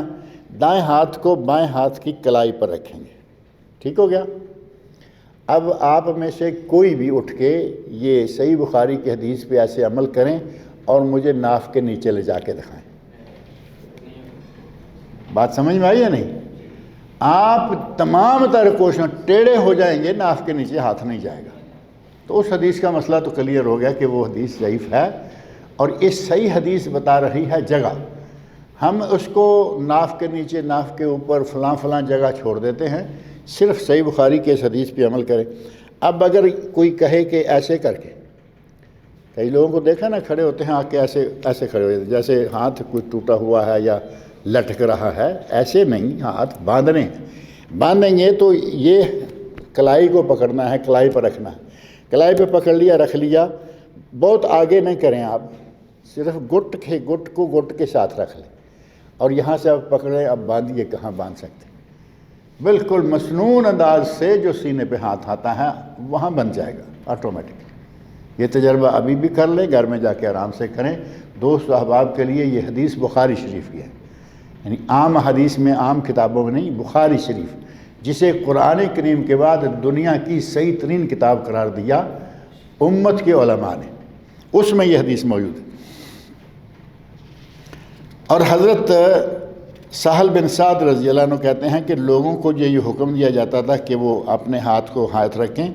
ابو حازم کہتے ہیں کہ مجھے یہی علم ہے کہ یہ عمل نبی صلی اللہ علیہ وسلم سے ہی وہ منسوخ کرتے تھے. یہ نہیں کہ لوگوں کو حکم دیا جاتا تھا آپس میں، نہیں، نبی صلی اللہ علیہ وسلم کی طرف منسوخ کرتے کہ آپ اس طرح ہاتھ باندھا کرتے تھے اور یہی ہاتھ باندھنے کا طریقہ لوگوں کو بتایا کرتے تھے. اب اس حدیث میں سینے کا ذکر نہیں ہے، اس حدیث میں سینے کا ذکر نہیں، لیکن سینے کے بغیر یہ بندھتے نہیں، سینے سے نیچے یہ ہاتھ جاتے نہیں. اور ایک حدیث میں واضح طور پر سینے کے الفاظ بھی موجود ہیں، اور وہ صحیح ابن خزیمہ میں حدیث وہ بھی موجود ہے. صحیح ابن خزیمہ میں حضرت وائل بن حجر رضی اللہ تعالی عنہ وہ بیان کرتے ہیں، صلیت مع رسول اللہ صلی اللہ علیہ وسلم، میں نے نبی صلی اللہ علیہ وسلم کے ساتھ نماز پڑھی، وَوَضَعَ يَدَهُ الْيُمْنَى عَلَى يَدِهِ الْيُسْرَى عَلَى صَدْرِهِ، آپ نے اپنا دایاں ہاتھ اپنے بائیں ہاتھ پر سینے پر رکھا. صدر کہاں ہے؟ ناف کے نیچے ہے یا اوپر ہے؟ سینہ تو ناف کے اوپر ہے نا. اور یہ جگہ کیا ہے؟ یہ سینہ ہے؟ یہ بھی سینہ نہیں ہے، یہ گلا ہے. یہ جو ہمارے بعض لوگ بڑے عجیب طریقے سے کھڑے ہوتے ہیں نا، لوگ زیادہ ہی وہابی ہو جاتے ہیں، وہ بھی صحیح نہیں ہے. سینہ اللہ نے قرآن کریم میں فرمایا ہے، انہا لا تعمى الابصار ولکن تعمى القلوب التي في الصدور، ان کی آنکھیں اندھی نہیں ہوئیں، ان کے دل اندھے ہوئے ہیں جو کہ سینوں میں ہیں. اب سینے میں دل ہے، اور دل جو ہے وہ میری آپ کی بات نہیں، ڈاکٹر بھی مانتے ہیں، آپ بھی مانیں گے، ساری دنیا مانتی ہے کہ دل سینے میں ہوتا ہے. اور دل کبھی بھی ناف کے نیچے نہیں گیا، کسی کا دل ناف کے نیچے نہیں ہوگا، کسی کا دل پیٹ پر نہیں ہوگا. دل جو ہے وہ پسلیوں، لیفٹ سائیڈ کی پسلیوں کے نیچے ہوتا ہے. ٹھیک ہو گیا؟ لیفٹ سائیڈ کی پسلیاں یہ ہے نا. میں کبھی کبھی کہا کرتا ہوں کہ ٹیلر ماسٹر جو ہیں انہوں نے ہمارا ایک مسئلہ کافی حل کر رکھا ہے. وہ جیب ایسی جگہ لگاتے ہیں کہ جہاں نیچے دل ہو، جیب میں پیسے ہوں، دل گرم رہے، آدمی ہوش حواس میں تازہ رہے. آپ سنت کے مطابق ہاتھ باندھیے، اس جیب کے اوپر ہاتھ آ جائے گا آٹومیٹکلی. تو نبی اکرم صلی اللہ علیہ وسلم صحیح ابن خزیمہ کی حدیث الفاظ سینے پر کے موجود ہیں، اور صحیح بخاری کی حدیث ہاتھ پر ہاتھ وہ سینے سے نیچے جاتا ہی نہیں ہے. ان دونوں حدیثوں کو سامنے رکھا جائے، مسئلہ ختم. اب وہ عجیب طریقے سے پھر سیدھے آرام سے ہاتھ جو ہے وہ ناف کے نیچے جاتا نہیں، پھر کافی ٹیڑھے ہو کے نا نیچے انہوں نے پہنچانا ہے کسی نہ کسی طرح سے، جبکہ وہ سنت کے خلاف ہے. اور زیر ناف کا تو لفظ بھی ویسے کوئی اتنا اچھا نہیں ہے. کیا خیال ہے؟ زیر ناف کا لفظ جو ہے یہ بھی کوئی غیر پارلیمانی قسم کا لفظ لگتا ہے. تحت السرہ عربی میں تو چلتا ہے، لیکن ہمارے یہاں زیر ناف لفظ جو ہے وہ عموماً جھجکتے ہیں لوگ استعمال کرنے سے. تو آپ ہاتھ زیر ناف باندھنے کے لیے مصر ہیں کہ نہیں ہمیں وہیں ہاتھ باندھنے ہیں، یہ مسئلہ ایسے نہیں ہے. نبی اکرم صلی اللہ علیہ وسلم یہاں اس حدیث میں ایک مسئلہ اور بھی ہے. ایک تو یہ ہو گیا کہ ہاتھ سینے پر باندھنے ہیں، اور وہ یہ جو زاویہ بناتے ہیں نا 90 کا زاویہ کوہنی اور ارک کا، یہ میرا خیال یہ ہو جائے گا 60 کا، اور یہ ہے 90 کا. یعنی اس کو بالکل ایسے آپس میں فٹ کر دیں، 90 کا زاویہ بن گیا تو سمجھیں کہ تقریباً سینے پر آ گیا.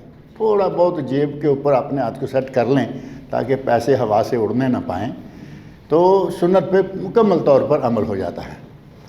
دوسرا مسئلہ اس حدیث میں یہ ہے کہ نبی صلی اللہ علیہ وسلم نے اپنا دایاں ہاتھ بائیں ہاتھ پر رکھا، دایاں اوپر اور بایاں نیچے. کہیں کہیں کبھی کبھی کچھ لوگوں کو الٹا کام کرتے بھی دیکھا گیا ہے، ان کا دایاں ہاتھ نیچے ہے، بایاں اوپر رکھا ہوا ہے. آج سے کم و بیش 30-35 سال پہلے یو اے میں، دبئی میں، ام القوین ایک اسٹیٹ ہے جہاں میں کافی عرصہ رہ کے آیا ہوں، وہاں مجھے ایک خبر ملی تھی کہ فلاں خاتون ایسے ہاتھ باندھتی تھی. اس کو مسئلہ بتایا گیا، سمجھایا گیا، اس نے ہاتھ سیدھے کیے. ابھی تھوڑی دیر پہلے یہاں سعودیہ میں بھی پتہ چلا کہ ایک صاحب نے، اور وہ صاحب وہاں صاحبہ تھیں، یہاں صاحب ہیں، صاحب ہیں ہاتھ بایاں اوپر اور دایاں نیچے.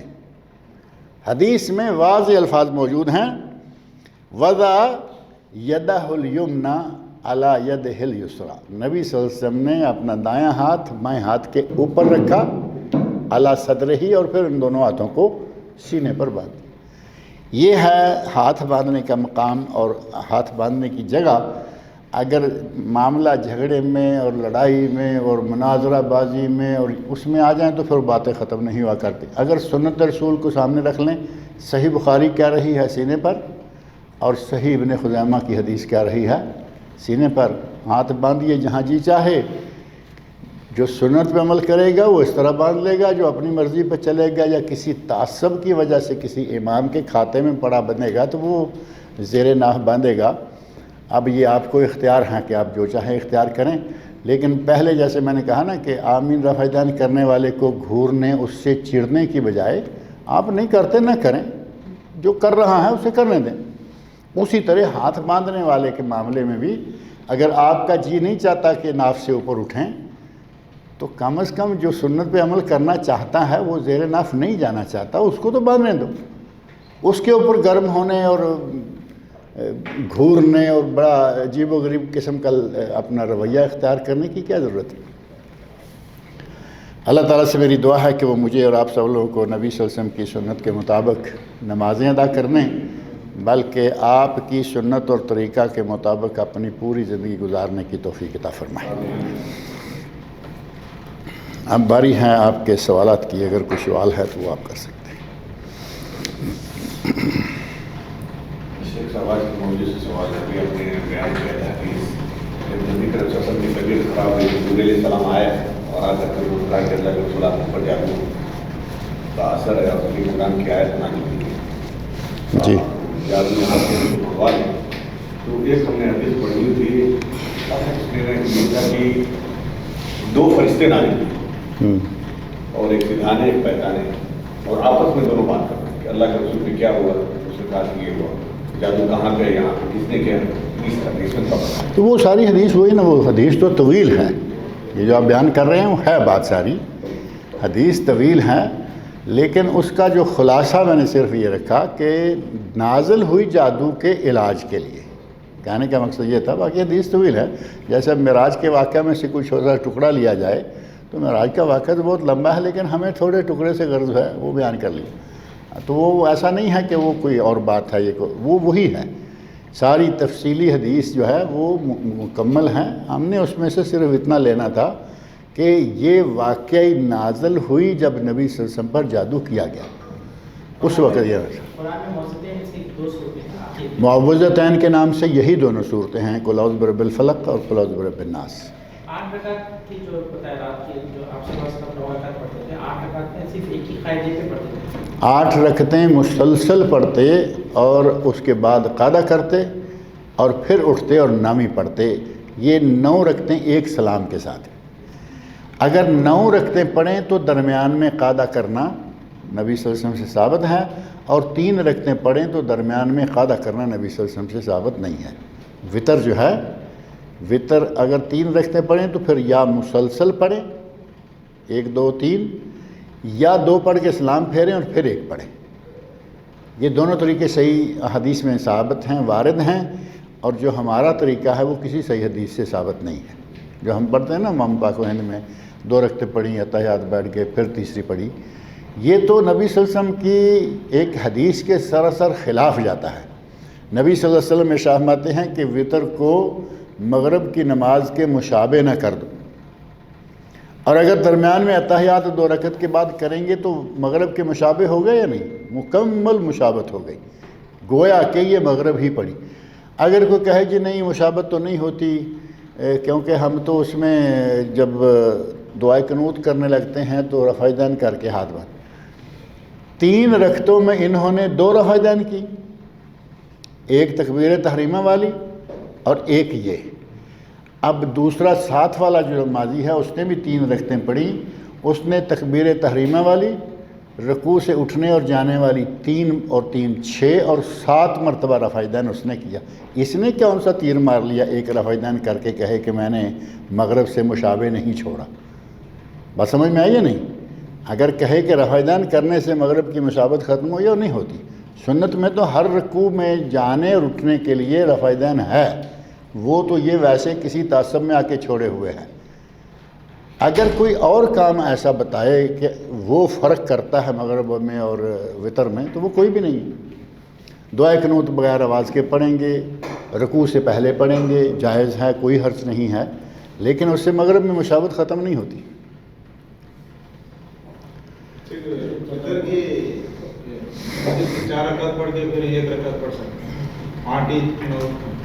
نہیں وہ ٹھیک ہے، آپ کو جتنا وقت ملے اور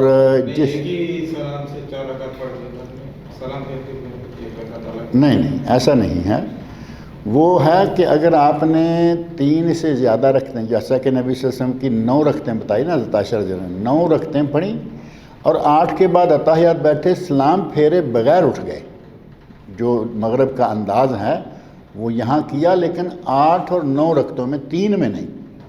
3 میں ہو تو مشابت ہو جائے گی، وہ حدیث جو ہے خلاف آ جائے گی۔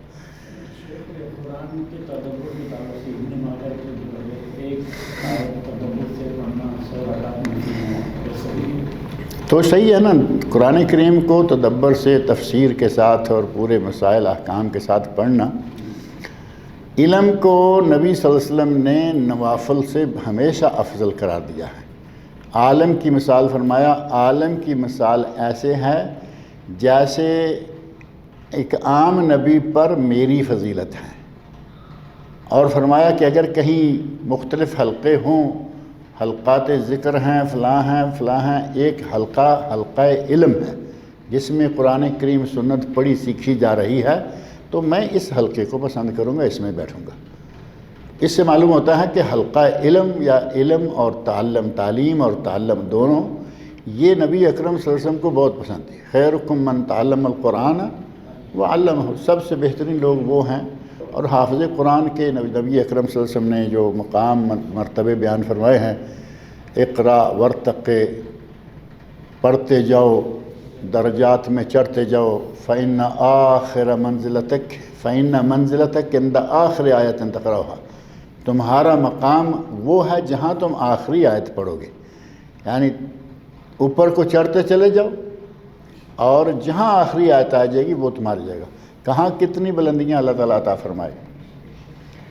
حافظ قرآن کے والدین کو اللہ وہ حلہ پہنائے گا، وہ لباس پہنائے گا کہ اگر کوئی ساری دنیا بیچ کر وہ لباس خریدنا چاہے تو وہ نہیں مل سکتا۔ یہ حافظ قرآن کے والدین کا مقام ہوگا۔ اور حافظ قرآن کو اللہ رب العزت وہ تاج پہنائے گا جس کا اتنا نور اور اتنی روشنی۔ یہ مقام و مرتبہ قرآن کریم پر صرف محض زبانی یاد کر لینے سے نہیں، زبانی یاد کرے بڑا مقام، پھر جب اس پر تدبر کرے تو اور مقام۔ ہمارے عادت ہے کہ بس حفظ، یا دوسرے لفظوں میں یوں کہیں کہ ناظرہ، ساری عمر ہم ناظرے کے پیچھے۔ ناظرہ تو پڑھ لیا ہے، اب ایک مرتبہ پڑھ لیا، ہر مرتبہ صرف ناظرہ ہی لے کے نہ بیٹھ رہے، اب ناظرہ کو تھوڑا سا فکر میں بھی لائیں، سمجھ میں بھی لائیں۔ ساری عمر قرآن پڑھتے رہیں، سینکڑوں مرتبہ قرآن کو ختم کیا، لیکن کیا کہاں اللہ تعالیٰ نے ہمیں نہیں مانا۔ یہ تو بہت محرومی والی بات ہے نا۔ ایک دن ہمارے ایک ساتھی مثال دے رہے تھے، مجھے بہت اچھی لگی۔ کہنے لگے کہ کسی کا بیٹا انگلینڈ گیا ہو، امریکہ گیا ہے، کینیڈا میں ہے، جاپان میں ہے، کہیں باہر ہے، بیٹے نے کچھ عرصے کے بعد وہاں سے خط لکھ دیا، اور بیٹا وہاں جا کے وہاں کی زبان سیکھ گیا، انگلش سیکھ گیا، جاپانی سیکھ گیا یا کوئی بھی، تو اس نے اسی زبان میں لیٹر لکھ کے بھیج دیا۔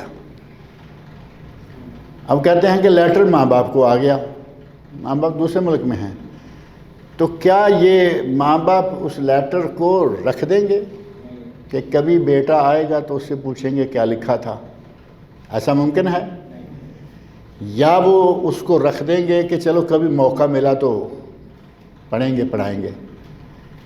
وہ اسی وقت کوشش کریں گے کہ وہ کسی سے پڑھوائیں یا خود سیکھیں کیا ہے، تاکہ پتہ چلے کہ اس کے اندر پیغام کیا ہے۔ اتنی بےتابی کس کے لیے ہے؟ بیٹے کے لیے نا، کہ بیٹے نے کیا لکھا ہے، اور جو پوری کائنات کا خالق و مالک ہے اس کا خط ہمارے پاس آیا ہوا ہے، ہمیں کوئی پرواہ ہی نہیں ہے کہ کیا لکھا ہے۔ ٹھیک ہے، کچھ تو لکھا ہوگا، مولوی تو جانتے ہی ہیں نا، مولوی کو ٹھیکیدار ہیں دین کے۔ آپ میں سے ہر شخص کا فرض ہے کہ وہ قرآن کو سیکھے، قرآن کریم کو سیکھو، پڑھو، ناظرہ بھی، حفظ بھی، اور تدبر و تفکر کے ساتھ، تفسیر اور ترجمہ کے ساتھ۔ یہ بہت بڑی عبادت ہے۔ لڑکیوں کو حفظ کرانا کوئی حرج نہیں ہے، لڑکیاں حفظ کریں۔ اب یہ ہے کہ لڑکی کو حفظ اس لیے کرایا جائے کہ ایک فیشن ہے، تو وہ ثواب تو نہیں ہوگا نا، فیشن ہی پورا ہو گیا۔ دوسرا یہ کہ لڑکی کو حفظ کرانے کے بعد اس کو ایسی تربیت دیں کہ وہ لڑکی اس کو حفظ رکھے، یاد رکھے، دور کرتی رہے، پڑھتی رہے۔ ایسا نہ ہو کہ ایک مرتبہ حفظ کیا اور اس کے بعد ایسی بھولی، ایسے فیشن میں پڑی۔ ایسی مثالیں بہت ساری ہمارے سامنے ہیں کہ قرآن تو حفظ کر لیا لیکن فیشن میں ساری دنیا سے وہ آگے ہے۔ کیا فائدہ اس کے قرآن حفظ کرنے کا؟ جتنا اوریانی والا فیشن ہے، جتنا فحاشی والا فیشن ہے، وہ بھی حافظ قرآن لڑکی نے کیا ہوا ہے۔ اور جب شادی ہو گئی، اس سے پہلے کیا، شادی کے بعد کیا، پتہ نہیں چلتا کہ یہ لڑکی حافظ قرآن۔ وہ ایک فیشن کے طور پر آج کل جیسے پہلے ہوتا تھا نا، لڑکی بی اے ایم اے ہے تو رشتہ اچھا آ جاتا، آج کل پتہ چلے لڑکی حافظ قرآن ہے تو بھی رشتہ اچھا آ جاتا ہے۔ اب اگر اسی غرض کے لیے کیا ہے تو اللہ تعالیٰ تو دلوں کو جانتا ہے نا۔ قرآن کریم کو لڑکی حفظ کرے، جائز نہیں بلکہ بہت نیک عمل ہے، لیکن والدین کو بھی چاہیے، لڑکی حفظ کرنے والے کو بھی چاہیے کہ نیت خالص رکھ کے قرآن کو حفظ کرے، فیشن کو اپناتے ہوئے نہیں۔ اللہ تعالیٰ مجھے اور آپ سب لوگوں کو نیک عمل کی توفیق دے۔